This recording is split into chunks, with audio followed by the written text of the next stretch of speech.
Okay okay. ಇನ್ನೊಂದು ಪ್ರಶ್ನೆ ಏನಂದ್ರೆ ನೋಡಿ, ಈ ಈ ಒಂದು ಅಧಿಕಾರದಲ್ಲಿರೋರು ಹ್ಮ್ ಮತ್ತೆ ಧರ್ಮಗುರುಗಳು ಹ್ಮ್ ಈ ದೇವರು ಅನ್ನೋ ಒಂದನ್ನ ಹ್ಮ್. ತಮ್ಮ ಅಸ್ತ್ರವನ್ನಾಗಿ ಉಪಯೋಗಿಸ್ತಾ ಇದ್ದಾರ? ಯಾಕಂದ್ರೆ ಇವಾಗ ದೇವರು ಅಂದ ಕೂಡಲೇ ನಮಗೊಂದು ಏನೋ ಒಂದು ಒಳ್ಳೆ ಭಾವನೆ ಇರುತ್ತೆ. ನಿಜ. ಓಕೆನಾ? ಇವಾಗ ಏನಾಗ್ಬಿಟ್ಟಿದೆ ಅಂದ್ರೆ ಸಮಾಜದಲ್ಲಿ ಹ್ಮ್ ಇವಾಗ ಒಬ್ಬ ವ್ಯಕ್ತಿ ದೇವರನ್ನ ನಂಬ್ತಾ ಇದ್ದಾನೆ ಅಂದ್ರೆ ಅವನು ಮತ್ತೊಬ್ಬರನ್ನ ದ್ವೇಷ ಮಾಡೋದಿಲ್ಲ. ಸರಿ.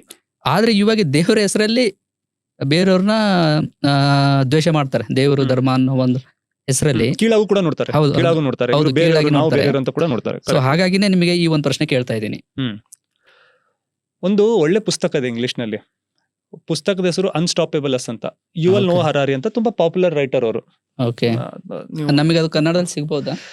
ಚೆಕ್ ಮಾಡ್ಬೇಕಾಗುತ್ತೆ, ಸಿಗ್ಬೋದು ಬಹುಶಃ. ಸಿಕ್ಕಿಲ್ಲ ಅಂದ್ರೆ ಯಾರಾದ್ರೂ ಕೇಳೋರು ಅದನ್ನ ಟ್ರಾನ್ಸ್ಲೇಟ್ ಮಾಡೋರು ಇದ್ರೆ ಟ್ರಾನ್ಸ್ಲೇಟ್ ಮಾಡೋ. ಈಗೆಲ್ಲ ಎ ಬಂದ್ಮೇಲೆ ತುಂಬಾ ಈಸಿ ಆಗಿದೆ.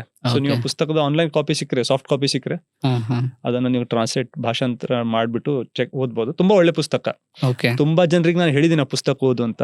ಓಕೆ ಹಲವಾರು ಜನ ನಾವ್ ಹೇಳ್ತೀವಲ್ಲ ಆ ಪುಸ್ತಕ ಧಾರ್ಮಿಕ ಗ್ರಂಥ ಓದ್ಬೇಕು, ಎಲ್ಲ ಓದ್ಬೇಕು, ಎಲ್ಲಾ ತರದ ಜ್ಞಾನವನ್ನ ಪಡೆಯೋಕೆ ನಾವು ಪ್ರಯತ್ನ ಮಾಡ್ಬೇಕು. ಆದ್ರೆ ಹಲವಾರು ಜನರಿಗೆ ಬುಕ್ ಅನ್ನ ನಾನು ಸಜೆಸ್ಟ್ ಮಾಡಿದ್ದೇನೆ, ರೆಕಮೆಂಡ್ ಮಾಡಿದ್ದೇನೆ. ಓಕೆ. ಈ ಪುಸ್ತಕದಲ್ಲಿ ಅವರು ಮಾನವ ಕುಲ ಹೇಗೆ ಇವಾಲ್ವ್ ಆಗ್ತಾ ಬಂದಿದೆ, ಹ್ಯೂಮನ್ ಸಿವಿಲೈಸೇಷನ್ ಬೇರೆ ಬೇರೆ ಸ್ಥಳಗಳಲ್ಲಿ ಬೇರೆ ಬೇರೆ ಸ್ಥಾನದಲ್ಲಿ ಹೇಗೆ ಇವಾಲ್ವ್ ಆಗ್ತಾ ಬರ್ತಾ ಇದೆ, ವಿಕಸನ ಹೇಗಾಗಿದೆ ಅದರದ್ದು, ಇವತ್ತು ನಾವು ಹೀಗೆ ಹಾಕಿದ್ದೇವೆ, ಅದ್ರ ಬಗ್ಗೆ ಎಲ್ಲ ತುಂಬಾ ಬರೆದಿದ್ದಾರೆ. ಓದಕ್ಕೂ ತುಂಬಾ ಇಂಟ್ರೆಸ್ಟಿಂಗ್ ಆಗಿದೆ. ಸೊ ಅದರಲ್ಲಿ ಧರ್ಮದ ಬಗ್ಗೆ, ದೇವ್ರ ಬಗ್ಗೆ ಕೂಡ ಅವರು ಸಾಕಷ್ಟು ಬರೆದಿದ್ದಾರೆ. ಅವ್ರು ಬರ್ದಿರೋದೆಲ್ಲ ಸರಿ ಅಂತ ನಾನು ಹೇಳ್ತಾ ಇಲ್ಲ, ಆದ್ರೆ ಅವ್ರು ಬರ್ದಿರೋದನ್ನ ಓದಿದ್ರೆ ನಮಗೆ ಹ್ಯೂಮನ್ ಬಿಹೇವಿಯರ್ ಬಗ್ಗೆ ಒಂದು ಬೆಟರ್ ಅಂಡರ್ಸ್ಟ್ಯಾಂಡಿಂಗ್ ಸಿಗುತ್ತೆ, ತಿಳ್ಕೊಳ್ಳೋಕೆ ಸ್ವಲ್ಪ ಈಸಿ ಆಗುತ್ತೆ ಅಂತ ನನ್ನ ಒಂದು ಅಭಿಪ್ರಾಯ. ಓಕೆ. ಅವ್ರೇನ್ ಹೇಳ್ತಾರೆ ಅಂದ್ರೆ, ಮುಂಚೆ ಮನುಷ್ಯ ಗುಂಪುಗಳಲ್ಲಿ ಇರ್ಲಿಲ್ಲ, ದೊಡ್ಡ ದೊಡ್ಡ ಗುಂಪುಗಳಲ್ಲಿ, ಚಿಕ್ಕ ಚಿಕ್ಕ ಗುಂಪುಗಳಲ್ಲಿ ಇದ್ದ. ಅವ್ರಿಗೆ ಹಂಟರ್ ಗ್ಯಾದರ್ ಅಂತ ಹೇಳ್ತಾರೆ. ಇದೊಂದು ಟರ್ಮ್ ಇದೆ, ಟರ್ಮಿನಾಲಜಿ. ಹಂಟರ್ ಗ್ಯಾದರ್ ಅಂದ್ರೆ ಅವರು ಕಾಡುಗಳಲ್ಲೇ ಅಥವಾ ಕಾಡಿನ ಅಕ್ಕಪಕ್ಕದಲ್ಲೇ ಇದ್ದು ಕಾಡುಗಳಲ್ಲಿ ಬೇಟೆಯಾಡಿ ಅಥವಾ ಅಲ್ಲಿ ಸಿಗುವ ಹಣ್ಣು ಹಂಪಲುಗಳನ್ನು ತಗೊಂಡ್ಬಿಟ್ಟು ಅದನ್ನ ಸೇವಿಸ್ಬಿಡ್ತಿದ್ರು. ಅಷ್ಟೇ ಅವ್ರ ಜೀವನ. ಇದಕ್ಕೂ ಜಾಸ್ತಿಯಾಗಿ ದೊಡ್ಡ ದೊಡ್ಡ ಮನೆ ಕಟ್ಕೊಳ್ಳೋದು, ಒಂದೇ ಕಡೆ ಇರೋದು, ಆ ಕಡೆ ಆ ತರ ಯೋಚನೆ ಕೂಡ ಇರ್ಲಿಲ್ಲ. ನೋಡಿದ್ರೆ ನಮ್ಗೆ ಒಂಥರ ವಿಪರ್ಯಾಸ ಅನ್ಸ್ಬೋದು ಇವತ್ತು, ಆದ್ರೆ ಮುಂಚೆ ನಮ್ಮ ಪೂರ್ವಜರೆಲ್ಲ ಎಲ್ಲಾ ಕಡೆ ಹೀಗೆ ಇದ್ರು. ಹಂಟರ್ ಗ್ಯಾದರರ್ಸ್ ಅಂತ ಅವ್ರಿಗೆ ಹೇಳ್ತಾರೆ. ಅದಾಗಿ ಎಷ್ಟೋ ನೂರಾರು ಸಾವಿರ ವರ್ಷಗಳಾದ್ಮೇಲೆ ಅವ್ರು ಅವಾಗ ಮನುಷ್ಯ ಏನ್ ಮಾಡ್ದ, ಮನುಷ್ಯ ಸಮಾಜ ಏನ್ ಮಾಡ್ದ ಅಂದ್ರೆ ಫಾರ್ಮಿಂಗ್ ಮಾಡಕ್ಕೆ ಸ್ಟಾರ್ಟ್ ಮಾಡಿದ್ರು. ಕೃಷಿ ಅಂದ್ರೆ ಅವ್ರಿಗೆ ಏನಾಯ್ತು ಅವಾಗ, ಈ ಒಂದು ಧಾನ್ಯಗಳನ್ನ ನಾವು ಒಂದ್ ಕಡೆ ಹಾಕ್ಬಿಟ್ಟು ರೆಗ್ಯುಲರ್ ಆಗಿ ನೀರ್ ಹಾಕ್ತಾ ಇದ್ರೆ ಇದು ಬೆಳೆಯುತ್ತೆ, ನಾವು ಇಲ್ಲೇನೆ ಸೇವಿಸಬಹುದು, ಅದನ್ನ ಪೌಡರ್ ಮಾಡ್ಬಿಟ್ಟು ಬ್ರೆಡ್ ಮಾಡ್ಬೋದು, ರೊಟ್ಟಿ ಮಾಡ್ಬೋದು ಅಂತ ಅದೊಂದು ಸ್ಟಾರ್ಟ್ ಆಯ್ತು. ಅದಾದ್ಮೇಲೆ ಅದನ್ನ ನಾವು ಬೆಳೆಯೋದಷ್ಟೇ ಅಲ್ಲ, ಅದಕ್ಕೆ ಸೇವ್ ಮಾಡಕ್ ಕೂಡ ಇರ್ಬೋದು ಅಂತ. ಅಡತಿ ಅಂತೀವಲ್ಲ ನಾವು, ಗ್ರೇನರೀಸ್ ಅಲ್ಲಿ ಇಟ್ಟು ಅವಾಗ ಏನ್ ಮಾಡಕಂದ್ರೆ ಇಲ್ಲಿ ಒಂದಿಬ್ಬರು ಜನರಿಂದ ಆಗ ಕೆಲಸ ಅಲ್ಲ, ತುಂಬಾ ಜನರು ಬೇಕಂತ ನೂರಾರು ಜನರು ಒಟ್ಟಿಗೆ ಇರಕ್ಕೆ ಸ್ಟಾರ್ಟ್ ಮಾಡಿದ್ರು. First time in human history ಅವಾಗ ಗುಂಪುಗಳಾದ್ವು. ಇದಕ್ಕಿಂತ ಮುಂಚೆ ಇಷ್ಟು ದೊಡ್ಡ ಗುಂಪುಗಳಲ್ಲಿ ಒಂದು ಜನ ಇರ್ತಾ ಇರ್ಲಿಲ್ಲ. ಮತ್ತೆ ಗುಂಪುಗಳಿದ್ರು ಕೂಡ ಅದು ತುಂಬಾ ಟೆಂಪರರಿ, ಸ್ವಲ್ಪ ದಿನ. ಈಗ ಒಂದು ನದಿ ಅಂತ ಇದೆ ಅಂತ ತಿಳ್ಕೊಳ್ಳಿ, ಆ ನದಿ ಹತ್ರ ಬೇಟೆ ಆಡಕ್ಕೆ ತುಂಬಾ ಈಸಿ ಇದೆ, ಅಥವಾ ತುಂಬಾ ಹಣ್ಣಿನ ತುಂಬಾ ಗಿಡಗಳಿವೆ. ಸೊ ಅಲ್ಲಿ ಬರ್ತಾ ಇದ್ರು, ಆ ಸೀಸನ್ ನಲ್ಲಿ ಅಲ್ಲಿ ಸ್ವಲ್ಪ ಇರ್ತಾ ಇದ್ರು, ಆಮೇಲೆ ತಮ್ಮ ನಮ್ ಜಾಗಕ್ಕೆ ಹೋಗ್ತಾ ಇದ್ರು, ಬೇರೆ ಕಡೆ ಹೋಗ್ತಾ ಇದ್ರು. ದೊಡ್ಡ ಗ್ರೂಪ್ ನಲ್ಲಿ ಎಂದು ಇರ್ತಾ ಇರ್ಲಿಲ್ಲ. ಆದ್ರೆ ಮೊಟ್ಟ ಮೊದಲ ಬಾರಿಗೆ ಕೃಷಿ ಸ್ಟಾರ್ಟ್ ಮಾಡಿದ್ಮೇಲೆ ತುಂಬಾ ಅದರಲ್ಲಿ ಎಫರ್ಟ್ಸ್ ಬೇಕು, ತುಂಬಾ ಕೆಲಸ ಇದೆ ಅದರಲ್ಲಿ. ಯಾಕಂದ್ರೆ ನೀವು ಭೂಮಿನ ಮೊದಲು ಹಸನಾಗಿ ಮಾಡ್ಬೇಕು, ಅಲ್ಲಿ ಮುಂಚೆ ಏನೆಲ್ಲ ಬೆಳೆದಿರುತ್ತೆ ಅದನ್ನ ಸುತ್ತ ಹಾಕ್ಬಿಟ್ಟು ತೆಗಿಬೇಕು, ಕ್ಲೀನ್ ಮಾಡ್ಕೊಳ್ಬೇಕು, ಶುಚಿಯಾಗಿ ಮಾಡ್ಬೇಕು. ಆಮೇಲೆ ಅದಕ್ಕೆ ಅಲ್ಲಿ ಅಗಿಬೇಕು, ಆಮೇಲೆ ಅಲ್ಲಿ ನೀವು ಬೀಜಗಳನ್ನ ಕರೆಕ್ಟ್ ಆಗಿ ಹಾಕ್ಬೇಕು, ಆಮೇಲೆ ನೀರ್ ತಂದು ಹಾಕ್ಬೇಕು. ಶುರುವಿನಲ್ಲಿ ಕೆನಾಲ್ ಸಿಸ್ಟಮ್ ಅಂತೂ ಇರ್ಲಿಲ್ಲ, ನೀರ್ ತಂದು ಹಾಕ್ತಾ ಇದ್ರು ಅವರು, ಪಕ್ಕಕ್ಕಿರುವ ಒಂದು ನದಿಯಿಂದ ಆಗ್ಲಿ ಕೆರೆಯಿಂದ ಆಗ್ಲಿ ತಂದು ಹಾಕ್ತಾ ಇದ್ರು. ಆಮೇಲೆ ಅಂದ್ರು ಇಲ್ಲಿ ಸ್ವಲ್ಪ ಕೆನಾಲ್ ಮಾಡೋಣ ನಾವು, ಅಲ್ಲಿಂದ ಇಲ್ಲಿ ನೀರ್ ಬರೋ ಹಾಗೆ. ಆದ್ರೆ ಇದ್ರಲ್ಲೂ ಕೆಲಸ ಇತ್ತು. ಇದರ ಫಸ್ಟ್ ಟೈಮ್ ಹ್ಯೂಮನ್ ಹಿಸ್ಟ್ರಿನಲ್ಲಿ ಮನುಷ್ಯರು ದೊಡ್ಡ ದೊಡ್ಡ ಗುಂಪಿನಲ್ಲಿ ಜೊತೆಗಿರಕ್ಕೆ ಪ್ರಾರಂಭ ಮಾಡಿದ್ರು. ಇದಕ್ಕಿಂತ ಮುಂಚೆ ಇರ್ಲಿಕ್ಕೆ ಸ್ಟಾರ್ಟ್ ಮಾಡ್ಲಿಲ್ಲ ಅವರು. ಅಂದ್ರೆ ಒಬ್ರಿಗೊಬ್ರಿಗೆ ಅಗತ್ಯ ಅದಕ್ಕಿಂತ ಮುಂಚೆ ಇರ್ಲಿಲ್ಲ. ಗಂಡ ಹೆಂಡತಿ ಮಕ್ಕಳು ಅಂತ ನಾನು ಎಕ್ಸಾಂಪಲ್ ಕೊಡ್ತಾ ಇದ್ದೀನಿ, ಎಕ್ಸಾಕ್ಟ್ ಅಂತ ಹೇಳ್ತಾ ಇಲ್ಲ, ಅಷ್ಟೇ ಅಂತ ತಿಳ್ಕೊಳ್ಳಿ. ಚಿಕ್ಕ ಚಿಕ್ಕ ಗ್ರೂಪ್ಸ್, ಈಗ ನಾವ್ ಹೇಗಿದ್ದೀವಲ್ವಾ ಆಗ ಮುಂಚೆ ಆಗಿತ್ತು, ತುಂಬಾ ಚಿಕ್ಕ ಚಿಕ್ಕ ಗ್ರೂಪ್ಸ್. ಆಮೇಲೆ ಏನಾಯ್ತು ಅಂದ್ರೆ ಈಗ ಎಲ್ರು ಜೊತೆಗಿದ್ರು. ಈಗ ದವಸ ಧಾನ್ಯಗಳು ಬಂದು ಅಕ್ಕಿ, ಬೇಳೆ, ಜೋಳ, ಏನೋ ಭತ್ತ, ಏನೇನೋ ಬೆಳೀತಾ ಇದಾರೆ, ಕಾರ್ನು, ಮೆಕ್ಕೆಜೋಳ ಎಲ್ಲ ಬೆಳೀತಾ ಇದಾರೆ. ಬೆಳೆದ್ಮೇಲೆ ಇವೆಲ್ಲನ ತಗೊಳ್ಬೇಕು, ಕಟ್ ಮಾಡ್ಬೇಕು, ಶುಚಿಗೊಳಿಸ್ಬೇಕು, ಎಲ್ಲ ಧಾನ್ಯಗಳನ್ನ ತಗೊಂಡ್ಬಿಟ್ಟು ಒಂದ್ ಕಡೆ ಇಡ್ಬೇಕು. ಈಗ ಎಲ್ಲಿಡ್ಬೇಕು ಅಂದ್ರೆ ಒಂದ್ ದೊಡ್ಡದು ಕಟ್ಟಡ ಮಾಡ್ಬೇಕು. ಕಟ್ಟಡ ಅಂದ್ರೆ ಅಡತೆ ಒಂದ್ ದೊಡ್ಡ ರೂಮ್ ಮಾಡ್ಬೇಕು, ಗ್ರ್ಯಾನರೀಸ್ ಅಂತ ಹೇಳ್ತಾರೆ, ಅಲ್ಲಿ ಇಡಬೇಕು. ಇದು ಕೆಲಸ ಪ್ರಾರಂಭವಾಯ್ತು. ಈಗ ಇಲ್ಲಿ ಹಲವಾರು ಸಮಸ್ಯೆಗಳು ಬಂದ್ವು ನಮಗೆ. ಏನಾಗುತ್ತಂದ್ರೆ ಆ ಟೈಮ್ಗೆ ಈಗಿನ ತರ ಫರ್ಟಿಲೈಸರ್ಸ್ ಇರ್ಲಿಲ್ಲ, ಕೆಮಿಕಲ್ಸ್ ಇರ್ಲಿಲ್ಲ, ಗೊಬ್ಬರ ಏನ್ ಹಾಕ್ಬೇಕು ಅಂತ ಕೂಡ ಆಮೇಲೆ ತುಂಬಾ ಲೇಟ್ ಆಗಿ ಗೊತ್ತಾಯ್ತು ಅವ್ರಿಗೆ. ಸ್ಟಾರ್ಟಿಂಗ್ ನಲ್ಲಿ ಏನಾಗ್ತಾ ಇತ್ತು ವಿಶಿಷ್ಟವಾಗಿ ಅಂದ್ರೆ ನ್ಯಾಚುರಲ್ ಫೋರ್ಸಸ್ ಮೇಲೆ ಯಾವ ರೀತಿ ಕಂಟ್ರೋಲ್ ಇರಲ್ಲ ಮನುಷ್ಯನಿಗೆ, ತಿಳಿತಾ ಇದೆ ಅಲ್ವಾ? ಅಂದ್ರೆ ಇದನ್ನ ಇನ್ನೂ ಸ್ವಲ್ಪ ಎಕ್ಸ್ಪ್ಲೇನ್ ಮಾಡ್ತೀನಿ. ಏನಾಗುತ್ತಿತ್ತಂದ್ರೆ ಮಳೆನೇ ಬಂದಿಲ್ಲ 2 ವರ್ಷ, ಬೆಳೆ ಆಗುತ್ತಾ? ಈಗೇನಿದೆ, ಮಳೆ ಬಂದಿಲ್ಲ ಅಂದ್ರೆ ಎಲ್ಲಿಂದನೂ ನೀರು ತಂದ್ಬಿಟ್ಟು ಅಥವಾ ಬೋರ್ವೆಲ್ ಇಂದ ನೀರು ತೆಗೆದ್ಬಿಟ್ಟು ಮೋಟರ್ ಇಂದ ಹಾಕೋದು ಪಾಸಿಬಿಲಿಟಿ ಇದೆ. ಅಷ್ಟು ನೀರು ಬರೋದಿಲ್ಲ ಅಂದ್ರೂ ಕೂಡ ಏನೋ ಸ್ವಲ್ಪ ಆಗುತ್ತೆ ಅದರಿಂದ, ಹೌದಲ್ವಾ? ಈಗ 2 ವರ್ಷ 3 ವರ್ಷ ಮಳೆನೇ ಬಂದಿಲ್ಲ ಅಂದ್ರೆ ಬೆಳೆ ಆಗೋದಿಲ್ಲ, ಹೌದಾ? ಅಥವಾ ಇನ್ನೊಂದೇನೋ ಚಿಕ್ಕ ಚಿಕ್ಕ ಹುಳುಗಳು ಬರುತ್ತೆ, ಆ ಹುಳುಗಳೆಲ್ಲ ಬಂದ್ಬಿಟ್ಟು ಎಲ್ಲ ಕ್ರಿಮಿಕೀಟಗಳು ನಿಮ್ಮೆಲ್ಲ ಫಸಲ್ಗಳನ್ನ ತಿಂದ್ಬಿಡುತ್ತೆ, ನಷ್ಟ ಮಾಡ್ಬಿಡುತ್ತೆ. ಓಕೆ, ಲೋಕಸ್ಟ್ ಅಂತಾರೆ ಅದಕ್ಕೆ. ತುಂಬಾ ಈಗೂ ಸಿಗುತ್ತೆ, ನೀವು ಯೂಟ್ಯೂಬ್ ಮಾಡಿದ್ರೆ ಅವು ಲಕ್ಷಾಂತರ ಗುಂಪಿನಲ್ಲಿ ಬರುತ್ತವೆ, ಬಂದ್ಬಿಟ್ಟು ಎಲ್ಲ ತಿಂದ್ಬಿಟ್ಟು ಹೋಗ್ಬಿಡುತ್ತೆ, ಎಲ್ಲ ಹಾಳು ಮಾಡ್ಬಿಡುತ್ತೆ. ಚಿಟ್ಟೆ ತರ ಈ ರೀತಿ ಆಗ್ತಾ ಇತ್ತು. ಆವಾಗ ವೈಜ್ಞಾನಿಕವಾಗಿ ತಾರ್ಕಿಕವಾಗಿ ಆ ಲೆವೆಲ್ ಬೆಳೆದಿಲ್ಲ ಮನುಷ್ಯ. ಇದು ಎದಕ್ ಆಗ್ತಾ ಇದೆ ಅಂತ ಅವ್ನಿಗೆ ಗೊತ್ತಿರ್ಲಿಲ್ಲ, ಹೌದಾ? ಅವಾಗ ಏನ್ ಮಾಡ್ತಾ ಇದ್ರು ಅವರು, ಡಿಸ್ಕಸ್ ಮಾಡ್ತಾ ಇದ್ರು. ಅದ್ರಲ್ಲಿ ಒಬ್ಬನ ಯಾರೋ ಸ್ವಲ್ಪ ತಲೆಯವರೋನು, ತರ್ಕ ಜೊತೆ ಕುತರ್ಕ ಕೂಡ ಗೊತ್ತಿರೋನು, ಅವನೇನ್ ಹೇಳ್ತಾ ಇದ್ದ, ಇಲ್ಲಿರುವ ನೈಸರ್ಗಿಕ ತತ್ವಗಳಿವೆಲ್ವಾ, ಅದ್ರ ಜೊತೆ ನಾನು ಸಂಪರ್ಕ ಸಾಧಿಸಬಲ್ಲೆ. ಇದು ತುಂಬಾ ಇಂಪಾರ್ಟೆಂಟ್ ಪಾಯಿಂಟ್ ಇದೆ, ಯಾಕಂದ್ರೆ ಇವತ್ತು ಇದೇ ಹೇಳ್ತೀವಿ ನಾವು, ತಿಳಿತಲ್ವಾ?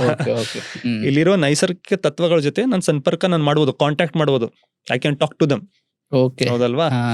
ಕೇಳಿದ ತಕ್ಷಣ ಅವ್ರಿಗೆಲ್ಲ ಕೆಲವೊಬ್ಬರಿಗೆ ಆಶ್ಚರ್ಯ ಆಗ್ಬಿಡುತ್ತೆ. ಹೇಗೆ ಅಂತ ಅವ್ರಿಗೂ ಗೊತ್ತಿಲ್ಲ, ಏನೋ ಮಾಡ್ತಾ ಇದ್ದಾನೆ, ಹತ್ರ ಏನೋ ಶಕ್ತಿ ಇದೆ ಅಂತ. ಸೊ ಅವನೇನ್ ಮಾಡ್ತಾ ಇದ್ದ, ಹೋಗ್ಬಿಟ್ಟು ಎಲ್ಲೊಂದು ಗುಹೆಯಲ್ಲಿ ಕುತ್ಕೊಂಡ್ಬಿಟ್ಟು, ಎಲ್ಲೊಂದ್ ಕಡೆ ಕುತ್ಕೊಂಡ್ಬಿಟ್ಟು ನಾನ್ ಮಾತಾಡ್ದಾಗ ಏನೋ ಮಾಡ್ತಾ ಇದ್ದ.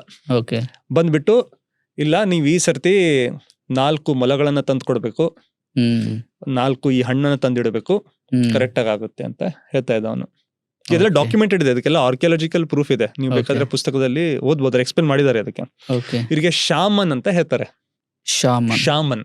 ಓಕೆ, ನಾವು ಈಗ ಇವತ್ತಿನ ಇದರಲ್ಲಿ ಮಾಂತ್ರಿಕ ಅಂತ ಹೇಳ್ತೀವಿ, ಕೆಲವೊಂದ್ರಲ್ಲಿ ಅರ್ಚಕರು ಅಂತ ಹೇಳ್ತೀವಿ. ನೀವು ಮತ್ತೆ ಅರ್ಚಕರು ಅಂದ್ರೆ ಇವತ್ತಿನ ಅರ್ಚಕ ಅಂತೆಲ್ಲ ಅವ್ರ ಜೊತೆ ಕನ್ಫ್ಯೂಸ್ ಮಾಡ್ಕೊಳ್ಬೇಡಿ, ಅವ್ರ ಬಗ್ಗೆ ಹೇಳ್ತಾ ಇಲ್ಲ, ಈ ಶಾಮನ್ ಬಗ್ಗೆ ಹೇಳ್ತಾ ಇದ್ದೀನಿ. ಅಂದ್ರೆ ಆ ಒಂದು ಪದದ ಅರ್ಥವನ್ನ ಹೇಳ್ತಾ ಇದ್ದೀನಿ. ಯಾಕಂದ್ರೆ ಮಾಂತ್ರಿಕ ಶಕ್ತಿ ಅಲ್ವಾ, ಹೇಗ್ ಮಾತಾಡ್ತೀರಾ, ಹೇಗ್ ಕಾಂಟ್ಯಾಕ್ಟ್ ಮಾಡ್ತೀರಾ, ಇವಾಗ್ಲೂ ಹೇಳ್ತಾ ಇರ್ತಾರೆ, ನಿಮ್ಗೆ ಅದಾಗಬೇಕಂದ್ರೆ ಹೇಳ್ತಾರೆ, ತಗೊಂಬನ್ನಿ, ಇದನ್ನ ತಗೊಂಬನ್ನಿ. ಕರೆಕ್ಟ್, ಇದು ಅಲ್ಲಿಂದಾನೇ ಬಂದಿರೋದು. ಸೊ ಅದಾದ್ಮೇಲೆ ಜನ ಈಗೇನೋ ಹೇಳ್ತಾ ಇದಾರೆ ಮಾಂತ್ರಿಕರು, ಶಾಮನ್ರು ಅಂತ ತಗೊಂಡ್ ಬರ್ತಾ ಇದ್ರು. ತಗೊಂಡ್ ಬಂದ್ಮೇಲೆ ಮಳೆ ಬಂತು ಅಂತ ತಿಳ್ಕೊಳ್ಳಿ ಚೆನ್ನಾಗಿ. ಈಗೇನಾಯ್ತು, ಶಾಮನ್ರು ಹೇಳಿದಾರೆ, ಅವ್ರು ಹೇಳಿದ್ದು ಕರೆಕ್ಟ್ ಆಗಿದೆ, ಯಾಕಂದ್ರೆ ದೇವ್ರ ಜೊತೆಗೋ ಅಥವಾ ಯಾರ ಜೊತೆ ಕಾಂಟ್ಯಾಕ್ಟ್ ಇದೆ ಅವ್ರದ್ದು, ಇವ್ರ ಜೊತೆ ನಾವು ಚೆನ್ನಾಗಿದ್ರೆ ಮುಂಚೆ ಚೆನ್ನಾಗಿರುತ್ತೆ. ಏನಾದ್ರು ದೈವ ಶಕ್ತಿ ಇರ್ಬೋದು, ಇದೆ ಸ್ಪೆಷಲ್ ಪವರ್ ದೇವ್ರ ಹತ್ರ, ಇವ್ರ ಜೊತೆ ನಾವು ಚೆನ್ನಾಗಿ ಇರ್ಬೇಕು, ಇವ್ರಿಗೆ ನಾವು ಕೋಪ ಬರೋ ಇವ್ರು ಚೆನ್ನಾಗಿ ನೋಡ್ಕೊಳ್ಬೇಕು, ಅವ್ರು ಏನ್ ಹೇಳ್ತಾರೆ ತಂದ್ಕೊಡ್ಬೇಕು. ಈಗ ನೀವು ಅವ್ರು ಯಾರು ಕೇಳ್ತಾ ಇದಾರೆ ಅಂತ, ದೇವ್ರಾಗ್ಲಿ ಅಥವಾ ನೈಸರ್ಗಿಕ ತತ್ವಗಳ ಹೆಸರುಗಳ ಮೇಲೆ ಅವ್ರಿಗೆ ಕೇಳ್ತಾ ಇದ್ರಲ್ವಾ, ಅವ್ರಿಗಂತೂ ಕೇಳ್ತಾ ಇದ್ರು, ತಮ್ಮ ಸಲುವಾಗಿ ಏನೇನ್ ಬೇಕೋ ಅದನ್ನ ಕೇಳ್ತಾ ಇದ್ರು ಅವ್ರು, ತಿಳಿತಾ ಅಲ್ವಾ? ಈಗ ನಮ್ಮ ಮನೆಯಲ್ಲಿ ನಮ್ಮೊಬ್ರು ಅಜ್ಜಿ ಇದ್ರು, ತುಂಬಾ ವಯಸ್ಸಾಗಿತ್ತು, ಅವ್ರಿಗೆ ಹೆಚ್ಚಿಗೆ ಸಕ್ಕರೆಯನ್ನು ಕೊಡೋಗಿಲ್ಲ ನಾವು, ಹೌದಲ್ವಾ? ಅವ್ರೇನ್ ಹೇಳ್ತಾ ಇದ್ರು, ಹರೀಶನಿಗೆ ಶಾವಿಗೆ ಪಾಯಸ ತುಂಬಾ ಇಷ್ಟ ಅಂತ ಹೇಳ್ತಾ ಇದ್ರು ಅವರು, ವಾರಕ್ಕೊಮ್ಮೆ. ಅಂದ್ರೆ ಅವ್ರಿಗೆ ಅವ್ರಿಗೂ ಕೊಡ್ತಾರೆ ಅಂತ. ಈಗ ಅವ್ರು ಹೇಳಕ್ ಆಗಲ್ಲ ನನಗೆ ಶಾವಿಗೆ ಪಾಯಸ ಬೇಕು ಅಂತ, ಹರೀಶನ್ ತುಂಬಾ ಇಷ್ಟ ಅಂದ್ರೆ ಹರೀಶನ್ ಮಾಡ್ತಾರ, ನನಗೂ ಸಿಗುತ್ತೆ ಅಂತ. ಸೊ ಶಾಮನ್ರು ಹಾಗೆ ಶುರು ಮಾಡ್ತಾ ಇದ್ರು. ಸೊ ಹೀಗೆ ಏನಾಯ್ತಂದ್ರೆ, ಇವ್ರು ಹೇಳಿದ್ದು ಯಾವಾಗೊಂದ್ ಸರ್ತಿ ಚಾನ್ಸ್ ಇಂದ ನಿಜ ಆಯ್ತಂದ್ರೆ ಈಗ ಅವ್ರು ಹೇಳಿದನ್ನ ಫಾಲೋ ಮಾಡ್ಬೇಕಲ್ವಾ? ಹೌದು. ಈಗ ಇನ್ನೊಂದು ಪಾಸಿಬಿಲಿಟಿ ಇದೆ ಅಲ್ವಾ, ಏನಂದ್ರೆ ಇಷ್ಟೆಲ್ಲ ಮಾಡಿದ್ರು ಮಳೆ ಬಂದಿಲ್ಲ, ಹೌದಾ? ಬರಲ್ಲಲ್ವಾ? ಈ ಕೈ ನೋಡ್ಬಿಟ್ಟು ಹೇಳ್ತಾರಲ್ವಾ, ನಿಮ್ ಮದ್ವೆ 25 ವರ್ಷಕ್ಕೆ ಆಗುತ್ತೆ ಅಂತ. ಒಂದಿಬ್ಬರು ಜನರಿಗೆ ಆಗುತ್ತೆ, 8 ಜನರಿಗೆ ಆಗಲ್ಲ. ಅವ್ರು ಕೇಳ್ತಾರೆ, ಏನ್ ಸರ್ ನೀವು 25 ವರ್ಷಕ್ಕೆ ಆಗುತ್ತೆ ಅಂತ ಹೇಳಿದ್ರಲ್ವಾ, ಯಾಕಾಗಿಲ್ಲ ಅಂತ ಕೇಳ್ತಾರೆ. ಅವ್ರು ಏನ್ ಹೇಳ್ತಾರೆ ಗೊತ್ತಾ, ನೀವೇನೋ ಸರಿಯಾಗಿ ಆ ವಿಧಿಯನ್ನ ನೀವು ಸರಿಯಾಗಿ ಮಾಡಿಲ್ಲ, ನೀವು ಉತ್ತರ ದಿಕ್ಕಿಗೆ ಇಟ್ಟಿದ್ದೀರಾ ಎಲ್ಲಂತ ಹೇಳ್ತಾರ. ಹಾ ಸರ್, ನಾನು ಉತ್ತರ ದಿಕ್ಕಿಗೆ ಇಲ್ಲ, ಉತ್ತರಕ್ಕೆ ಹೇಳಿಲ್ಲ, ನಾನು ಉತ್ತರ ಪಶ್ಚಿಮ ಕೆಳಗೆ ಹೇಳಿದೆ ನಿಮ್ಗೆ, ತಿಳಿತಲ್ವಾ? ನೀವು ಕಂಪಾಸ್ ನಲ್ಲಿ ನೋಡಿದ್ರೆ 270 ಡಿಗ್ರೀಸ್ ಇಟ್ಟಿರ್ತಾರ, ನಾ 270 ಹೇಳಿಲ್ಲ, 265 ಡಿಗ್ರೀಸ್ ಹೇಳಿದ್ದೆ, ಅದರಿಂದ ತುಂಬಾ ವ್ಯತ್ಯಾಸ ಬೀಳುತ್ತೆ ಅಂತ ಹೇಳ್ತಾರ, ತಿಳಿತಲ್ವಾ? ಏನಾದ್ರೂ ತೆಗಿಬೋದಲ್ವಾ? ಅದೇ ರೀತಿ ಶಾಮನ್ರು ಕೂಡ ಏನ್ ಮಾಡ್ತಾ ಇದ್ರು ಅವಾಗ, ಇಲ್ಲ ಯಾಕೆ ಮಳೆ ಬಂದಿಲ್ಲ ಅಂದ್ರೆ ನೀವು ನಿಯತ್ತಿಂದ ಮೊಲವನ್ನ ತಂದು ಕೊಟ್ಟಿಲ್ಲ, ನಾ ಹೇಳಿದನ್ನ ನೀವು ಅರ್ಪಣೆ ಮಾಡಿಲ್ಲ. ಆ ಒಂದು 4ರಲ್ಲಿ 3 ಮೊಲ ಅಷ್ಟೇ ಒಳ್ಳೇದಿತ್ತು, 4ನೇ ಮೊಲ ಏನಿತ್ತು ತುಂಬಾ ಚಿಕ್ಕದಾಗಿತ್ತು ಅಥವಾ ಮುದಿ ಆಗಿತ್ತು, ಹಿಂಗೆ ಏನಾದ್ರು ತೆಗಿಯೋದು, ಏನಾದ್ರು ಒಂದು ಅದರಲ್ಲಿ ಲೋಪದೋಷಗಳನ್ನ ಹುಡ್ಕೋದು. ಸೊ ಇದರಿಂದ ಏನಾಯ್ತಂದ್ರೆ ಇವೆಂಚುಲಿ ಕಾಲಘಟ್ಟದಲ್ಲಿ ಒಂದು ಸ್ವಲ್ಪ ಟೈಮ್ ಆದ್ಮೇಲೆ ಹ್ಮ್. ಶಾಮನ್ರುಗಳು ತುಂಬಾ ಸ್ಟ್ರಾಂಗ್ ಆದ್ರು. Okay. ಅವ್ರಿಗೆ ಅಥಾರಿಟಿ ಬಂತು.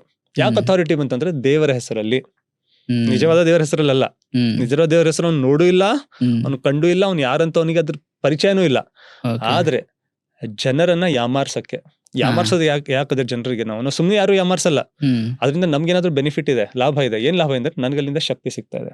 ಈಗ ಎಲ್ರು ನಾನು ಹೇಳ್ದಾಗ ಕೇಳ್ತಾ ಇದಾರೆ. Okay. ತಿಳಿತಾ ಇದೆ ಅಲ್ವಾ? ಹ್ಮ್. ಹ್ಮ್. ಸೊ ಇದೇ ಪರಂಪರೆ ಮುಂದುವರಿತಾ ಬಂದ್ಮೇಲೆ ಹ್ಮ್. ಆ ಟೈಮ್ಗೆ ರಾಜರು ಮಹಾರಾಜರು ಇರ್ಲಿಲ್ಲ. ತಿಳಿತಲ್ವಾ? ಯಾಕಂದ್ರೆ Okay. ಗುಂಪಿನಲ್ಲಿ ಇರ್ತಾ ಇದ್ರು. ಹ್ಮ್. ಯಾವಾಗ ಇದೇ ರೀತಿ ದೊಡ್ಡ ದೊಡ್ಡ ಕೆರೆ ಅಥವಾ ದೊಡ್ಡ ದೊಡ್ಡ ನದಿಗಳ ತಡದಲ್ಲಿ 100,000 10,000 ಜನ ಬಂದು ಗುಂಪು ಮಾಡಕ್ಕಿರಕ್ಕೆ ಸ್ಟಾರ್ಟ್ ಮಾಡಿದ್ರು. Okay. These are the first remnants of actual civilization ಇಲ್ಲಿಂದ ಸ್ಟಾರ್ಟ್ ಆಯ್ತು ನಮ್ದು. ಹ್ಮ್. ತಿಳಿತಲ್ವಾ? ಹ್ಯೂಮನ್ ಸಿವಿಲೈಸೇಷನ್ ಗ್ರೋತ್ ಪ್ರೋಗ್ರೆಸ್ ಇದಲ್ಲ ಆಕ್ಚುಲಿ ಇಲ್ಲಿಂದ ಸ್ಟಾರ್ಟ್ ಆಯ್ತು, ಫಾರ್ಮಿಂಗ್ ಇಂದ. Okay. ಅದನ್ನು ಮತ್ತೆ ತಟ್ಟಗಳಲ್ಲಿ, ಹ್ಮ್. ದಡಗಳಲ್ಲಿ ಎಲ್ಲಿ ನೀರ್ ಸಿಗುತ್ತೆ ನಿಮ್ಗೆ. ಅದಕ್ಕೆ ನೋಡಿ, ನೀವು ಎಲ್ಲೇ ಯಾವುದೇ ಸಿವಿಲೈಸೇಷನ್ ಹಳೆ ಅವಶೇಷಗಳು ಸಿಕ್ತಲ್ವಾ, ಹ್ಮ್. ಎಲ್ಲಿ ನಿಮ್ಗೆ ನೀರ್ ನೀರ್ ಇರುತ್ತೋ, ಇರುತ್ತೋ, ರಿವರ್ ಇರುತ್ತೋ, ಗಂಗೆ ಆಗ್ಲಿ, ಅಲ್ಲಿ ನೈಲ್ ರಿವರ್ ಆಗ್ಲಿ, ಹ್ಮ್. ಅಲ್ಲೇ ನಿಮ್ಗೆ ಸಿಗುತ್ತೆ ಜಾಸ್ತಿ. ಸೊ ಅವಾಗ ಏನಾಯ್ತಂದ್ರೆ ಇರಕ್ ಸ್ಟಾರ್ಟ್ ಮಾಡಿದ್ರೆ ರಾಜರು ಬಂದ್ರು, ಮಹಾರಾಜರು ಬಂದ್ರು. ಹ್ಮ್. ಅದ್ರ ಹಿಂದೆ ಬೇರೆ ಇದು ಇದೆ, ಅದ್ರ ಬಗ್ಗೆ ನಾನು ಜಾಸ್ತಿ ಹೇಳಲ್ಲ. ನಾನು ಯಾಕೆ ಹೇಳ್ತಾ ಇದ್ದೀನಿ ಅಂದ್ರೆ, ರಾಜರು ಮಹಾರಾಜರು ಎದಕ್ಕೆ ಬೇಕಾದ್ರೆ ಹೇಗಾಗ್ತೀರಾ ನೀವು, ಜನರಿಗೆ ನಿಮ್ಗೆ ಕಂಟ್ರೋಲ್ ಮಾಡಕ್ ಬರಬೇಕು. ಹ್ಮ್. ಕಂಟ್ರೋಲ್ ಮಾಡಕ್ಕೆ ಈ ಶಾಮನ್ರ ಗತಿಗಳು ಅವ್ರಿಗೆ ಕೂಡ ಇತ್ತು. Okay. ಈ ಶಾಮನ್ರುಗಳು ಇನ್ನೂ ಸ್ಟ್ರಾಂಗ್ ಆದ್ರು. Okay. ಅಲ್ವಾ? ಇದು ಯಾಕೆ ಎಕ್ಸ್ಪ್ಲೇನ್ ಮಾಡ್ತಾ ಇದೀನಿ ಅಂದ್ರೆ, ಅಧಿಕಾರದಲ್ಲಿ ಬರೋಕೆ ಹ್ಮ್. ಜನರನ್ನ ಕಂಟ್ರೋಲ್ ಮಾಡಕ್ ಬರ್ಬೇಕು. ಹ್ಮ್. ಅದು ನೀವು ಸರಿಯಾದದ್ದು ಹೇಳ್ತೀರಾ, ತಪ್ಪಾಗಿದ್ದು ಹೇಳ್ತೀರಾ, ಅದು ನಾನು ವಿಚಾರ ಹೇಳ್ತಾ ಇಲ್ಲ, ಅದು ಬೇರೆ Okay. ವಿಷಯ. Okay. ಜನರನ್ನ ಅವರ ಯೋಚನೆಯನ್ನ ನಿಮ್ಗೆ ಕಂಟ್ರೋಲ್ ಮಾಡಕ್ ಬರ್ಬೇಕು. ಅವಾಗೆ ನಿಮ್ಗೆ ಪವರ್ ಸಿಗುತ್ತೆ, ಅವಾಗ ನಿಮ್ಗೆ ಅಧಿಕಾರ ಸಿಗುತ್ತೆ. So shaman Okay. ಹತ್ರ ಏನಿಂದು ನೆಪ ಆಯ್ತಂದ್ರೆ, ಹ್ಮ್. ನಿಮ್ಗೆ ಯಾರ ಜೊತೆ ಕಾಂಟ್ಯಾಕ್ಟ್ ಇಲ್ಲೋ ಅವ್ರ ಜೊತೆ ನಮ್ ಕಾಂಟ್ಯಾಕ್ಟ್ ಇದೆ. ಹ್ಮ್. ನಿಮ್ಮ ಸಮಸ್ಯೆಗಳನ್ನ ಪರಿಹಾರ ನಾನ್ ಮಾಡ್ತೇನೆ. Okay. ಓಕೆ, ಅದರಿಂದ ಹ್ಮ್. ಅವರಿಗೆ ಅಧಿಕಾರ ಬಂತು. ಜನರು ಅವ್ರು ಹೇಳಿದಾಗೆ ಕೇಳ್ತಾ ಇದ್ರು. ಹ್ಮ್. ರಾಜರು ಕೂಡ ಅವರ ಸಲಹೆನೆ ತಗೊಳ್ತಾ ಬೇಕಾಯ್ತು. ಅವ್ರ ಜೊತೆ ಚೆನ್ನಾಗಿರ್ಬೇಕು ಎಲ್ಲರೂ. ಹ್ಮ್. ನಾವ್ ಅಂತಿಲ್ವಾ, been good terms, been good books ಅಂತ ನೋಡಿ ಇಂಗ್ಲಿಷ್ ನಲ್ಲಿ. ಹೌದು. Been the good books. Okay. ಅವ್ರಿಗೆಂದು ನೀವು ಅವ್ರಿಗೆ ಕೋಪ ಅಂದ್ರೆ ದೇವ್ರಿಗೆ ಕೋಪ ಬಂದಾಗೆ. ಆಯ್ತಲ್ಲ, ಅವ್ರ ಕೋಪ ಅವ್ರಿಗೆ ನೀವು ಸ್ವಲ್ಪ ಕೋಪ ಬಂದ್ಬಿಟ್ರೆ ದೇವ್ರ ಹೆಸರು ಮೇಲೆ ಹಾಕೋರು ಅವರು.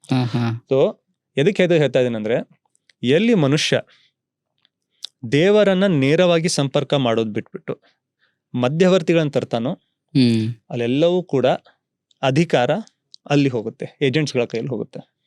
Okay. ಹ್ಮ್. ಆ ಅಧಿಕಾರವನ್ನ ಹಲವಾರು ಜನರು ಕೆಟ್ಟದಕ್ಕಾಗಿ ಯೂಸ್ ಮಾಡ್ಕೋತಾರೆ. Okay. ತುಂಬಾ ಕಡಿಮೆ ಜನರು ಒಳ್ಳೇದಕ್ಕಾಗಿ ಯೂಸ್ ಮಾಡ್ಕೋತಾರೆ. Okay. ಇನ್ನೊಂದು ಪ್ರಶ್ನೆ ಏನಂದ್ರೆ, ಇಂಥವ್ರನ್ನ ತುಂಬಾ ಜನ ನಂಬ್ತಾರಲ್ಲ, ಯಾಕೆ?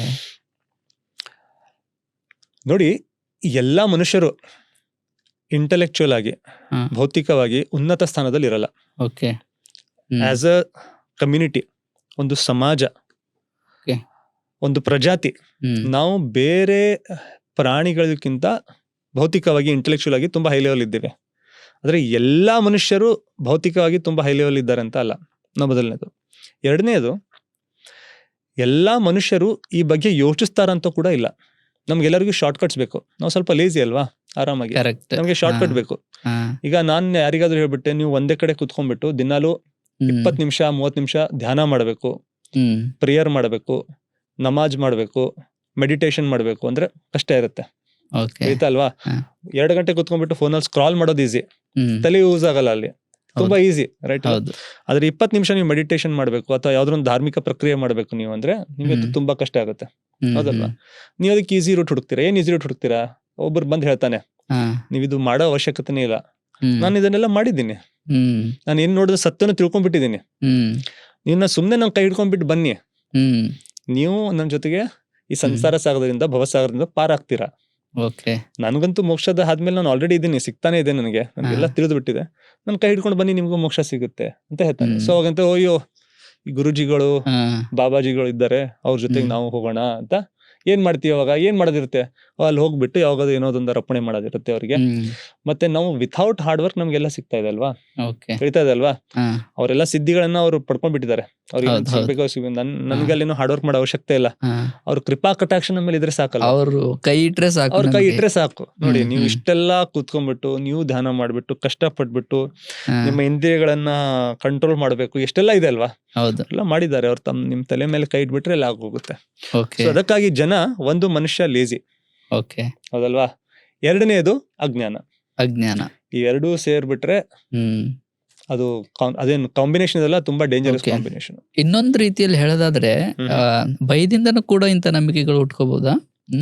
ಅದೇ ಹೇಳ್ತಾ ಇದ್ನಲ್ವಾ, ಹಾ, ನಾನ್ ಮುಂಚೆ ಹೇಳಿದಾಗೆ ಶಾಮನ್ ಏನ್ ಹೇಳ್ತಾ ಇದ್ರು, ಹಾ, ನೀವು ಕರೆಕ್ಟ್ ಆಗಿ ತಂದು ಅರ್ಪಣೆ ಮಾಡಿಲ್ಲ ಅಂದ್ರೆ ಏನಾಗುತ್ತೆ, ಮಳೆ ಬರಲ್ಲ, ಹಾ, ಆ ಹುಳುಗಳು ಮತ್ತೆ ಬರುತ್ತೆ, ಹಾ. ಬೆಳೆ ಸಿಗೋದಿಲ್ಲ, ಅಲ್ಲೇ ಭಯ ಹುಟ್ಬಿಡ್ತದೆ ಅಲ್ಲೇ ಭಯ ಜನರಿಗೆ. ಹೊಟ್ಬಿಡುತ್ತೆ. ಯಾಕಂದ್ರೆ Okay. ನೋಡಿ, ನಿಮ್ ಹತ್ರ ಒಂದ್ ಚಿಕ್ಕ ಮಗು ಇದೆ ಮನೇಲಿ, ಅದಕ್ಕೆ ಊಟ ಸಿಗಲ್ಲ ಅಂದ್ರೆ ಅದು ಸತ್ತು ಹೋಗುತ್ತೆ. ಹೌದು. ನೀವು ಭಯದಿಂದ ಏನ್ ಹೇಳ್ತೀರ ಅವಾಗ ಮಾಡೇ ಮಾಡ್ತಾರಲ್ವಾ. ಈಗ ನಾವು ಹ್ಮ್. ಇದು ಬರೀ ಧಾರ್ಮಿಕ ಇದ್ರಲ್ಲಿ ಆಗುತ್ತೆ ಅಂತ ನೀವು ತಿಳ್ಕೊಬೇಡಿ. ತುಂಬಾ ಜನ ಹೇಳ್ತಾರೆ ನಾವು ಬರೀ ಧರ್ಮದ ವಿಷಯದಲ್ಲಿ ಆಗುತ್ತೆ ಅಂತ. ಇಲ್ಲ, ಹಾ, ಮೆಡಿಕಲ್ ಫೀಲ್ಡ್ ನಲ್ಲಿ ಎಷ್ಟಾಗುತ್ತೆ. ಹೌದು. ಅವಾಗ ಒಂದ್ ಚುಕ್ಕಿ ಕೆಮ್ಮಂತ ಎಷ್ಟು ಜನ ಹೋಗ್ಬಿಟ್ಟು ಎಕ್ಸ್ರೇ ಮಾಡ್ಸ್ಕೊಂಡ್ ಬಂದವರು ಇಲ್ವಾ? ಯಾಕೆ? ಹಾ, ಭಯ. ಅವ್ರು ಹೇಳ್ತಾರೆ ನೋಡಿ ಹಾಗೇನ್ ಆಗಿರಲ್ಲ, ಬಟ್ ಸುಮ್ನೆ ರೂಲ್ ಔಟ್ ಮಾಡಕ್ಕೆ ನಿಮ್ಗೆ ಟ್ಯೂಬರ್ಕುಲೋಸಿಸ್ ಇಲ್ಲ ಅಂತ ಒಂದ್ ಸ್ಕ್ಯಾನ್ ಮಾಡ್ತೀನಿ ಅಂತ. ಓಕೆ, ಹಾ, ನಿಮ್ಗೆ ಆ ಪ್ರಾಬ್ಲಮ್ ಇಲ್ಲ ಅಂತ ಒಂದ್ ಸ್ಕ್ಯಾನ್ ಮಾಡ್ತೀನಿ ಅಂತ, ಒಂದ್ 20,000-30,000 ರೂಪಾಯಿ ಈ ರೀತಿ ಟೆಸ್ಟ್ ಏನೂ ಆಗಿರಲ್ಲ. ನಾನು ಎಲ್ರು ಹೀಗೆ ಮಾಡ್ತಾರೆ ಅಂತ ಹೇಳ್ತಾ ಇಲ್ಲ, ಅದನ್ನ ಎಕ್ಸ್ಪ್ಲೇನ್ ಮಾಡಕ್ ಹೇಳ್ತಾ ಇದ್ದೀನಿ. ಹೌದು. ಭಯದಿಂದ ನೀವು ಜನರನ್ನ ಏನು ಮಾಡ್ಸಕ್ ಸಾಧ್ಯ. ಯಾಕಂದ್ರೆ ಎಲ್ಲರಿಗೂ ಎಲ್ಲರ ಬಗ್ಗೆ ಜ್ಞಾನ ಇರಲ್ಲಲ್ವಾ. ಈಗ ಹೌದು. ಮೆಡಿಕಲ್ ಫೀಲ್ಡ್ ಬಗ್ಗೆ ನಮ್ ಬಗ್ಗೆ ನಿಮ್ಗೆ ಎಷ್ಟು ಗೊತ್ತಿರುತ್ತೆ ಹೇಳಿ. ಹಾ, ನಾವು ಕೆಮ್ಮು 1 ತಿಂಗಳು ಕಡಿಮೆ ಆಗಿಲ್ಲ ಅಂದ್ರೆ ಅಂತ ಗೊತ್ತಿನ ದೊಡ್ಡದೇನೆ ಇರ್ಬೋದು ಅಂತ. ಹೌದು, ಹೌದು. ಹೌದಾ? ಅವ್ನ್ ಸ್ಕ್ಯಾನ್ ಮಾಡ್ಸಿದ್ರೆ ನಾವು ಮಾಡಿಸ್ಬೇಕು. 10,000, 20,000, 30,000 ನಾವು ಯೋಡ್ಸಕ್ ಹೋಗಲ್ಲ. ಯಾಕಂದ್ರೆ ಭಯ. ಆದ್ರೆ ನಮ್ಗಾಗಿಲ್ಲ, ನಮ್ ಪರಿವಾರದಲ್ಲಿ ಯಾರಿಗೂ ಆಗಿದೆ ಅಂದ್ರೆ ನಾವು ಇನ್ನೊಂದ್ 10,000 ಹೆಚ್ಚಿಗೆ ಕೊಟ್ಟರು ಪರವಾಗಿಲ್ಲ. ಮಕ್ಳಿಗೆ ಆಗಿದೆ ಅಂದ್ರೆ ಇನ್ನೂ ಜಾಸ್ತಿ ಕೊಡ್ತೀವಿ. ಹೌದು. ಸೊ ಭಯದ ಬಿಸ್ನೆಸ್ ಏನಿದೆ ಅಲ್ವಾ, ಹಾ, ಅದು ಧರ್ಮದ ಹೆಸರಲ್ಲಿ ಅಷ್ಟೇ ಆಗಿಲ್ಲ, ಅದು ಎಲ್ಲಾ ಕಡೆ ಆಗಿದೆ. ಎಲ್ಲಾ ಫೀಲ್ಡ್ ಹಾ. ಅಲ್ಲಿ ಇದೆ ಅದು. ಆ ಜನ ಅಂತಾರೆ ಬರೀ ಧರ್ಮದ ಹೆಸರಲ್ಲಾಗಿದೆ ಅಂತ. ಹ್ಮ್. ಧರ್ಮದ ಹೆಸರಲ್ಲಿ ಒಳ್ಳೆ ಕೆಲ್ಸನೂ ತುಂಬಾ ಆಗಿದೆ, ದಾನ ಧರ್ಮನೂ ತುಂಬಾ ಆಗಿದೆ. ಅದನ್ನು ನೋಡ್ಬೇಕು ನಾವು, ಒಂದೇ ಕಡೆ ಮಾತಾಡೋಗಿಲ್ಲ. Okay. ಭಯ ಅನ್ನೋದನ್ನ ಎಲ್ಲರೂ ಯೂಸ್ ಮಾಡ್ತಾರೆ ಅಂತ ಹೇಳ್ತಾ ಇದ್ದೀನಿ. ಈ ಇನ್ಶೂರೆನ್ಸ್ ಮಾರೋನು ಭಯದಿಂದಲೇ ಮಾರ್ತಾನಲ್ವಾ. Correct. ಸರ್ ನೀವು ನಾಳೆ ಸದ್ಬಿಟ್ರೆ ನಿಮ್ Correct, ಮಕ್ಕಳಿಗೆ ಏನು correct. ಅಂತಾನೆ ಮಾರ್ತಾನೆ, ಅದು ಭಯ. ಯಾರು ನಿಮಗೆ ಅಲ್ಲಿ ಒಂದು ಒಳ್ಳೆ ಪಾಸಿಟಿವ್ ಥಿಂಕಿಂಗ್ ಕೊಟ್ಬಿಟ್ಟು ಮಾರ್ತಾ ಇಲ್ಲ, ಎಲ್ಲರೂ ನಿಮ್ಗೆ ಹೆದರ್ಸ್ಬಿಟ್ಟೆ ಮಾರ್ತಾ ಇದಾರೆ. Okay, okay. ಭಯಕ್ಕೆ ಸ್ವಲ್ಪ ಬೇಗ ಶರಣಾಗ್ಬಿಡ್ತಾನೆ. ಶರಣಾಗ್ತಾನೆ. ನೀವು ಯೋಚಿಸ್ತಿರಲ್ವಾ ಯಾಕೆ ಒಂದ್ 5,000 ರೂಪಾಯಿ ಪ್ರೀಮಿಯಂ ಅಲ್ವಾ, ನಾನು ಇನ್ಶೂರೆನ್ಸ್ ತಗೋಬೇಕು ಇಲ್ಲ ಅದ್ರ ಬಗ್ಗೆ ಹೇಳ್ತಾ ಇಲ್ಲ, ಒಂದು ಎಕ್ಸಾಂಪಲ್ ಕೊಡ್ತಾ ಇದ್ದೇನೆ. ಅಂದ್ರೆ ಭಯದಿಂದ ನಾವು ತುಂಬಾ ಕೆಲಸ ಮಾಡ್ತೀವಿ ಅಂತ. ಓಕೆ.